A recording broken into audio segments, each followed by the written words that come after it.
everyone, welcome back to this channel. In this video, I'm going to show you how to set dark theme on Google Maps. Now, let's get started. First, open your Google Maps, and after this, if you wanna make your Google Maps dark theme like this, it's so pretty simple.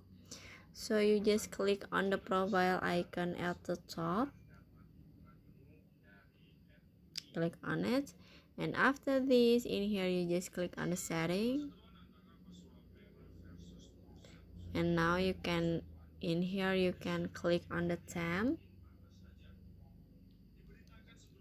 In here I just always in a dark theme, but if your theme like this and then you wanna change to dark theme, so you just click on the always in dark theme, and after this you can click on the save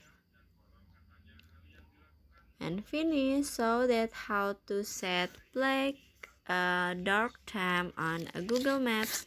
I hope you found this video to be helpful. If you enjoyed the content, please consider like, comment, and subscribe down below. Bye bye.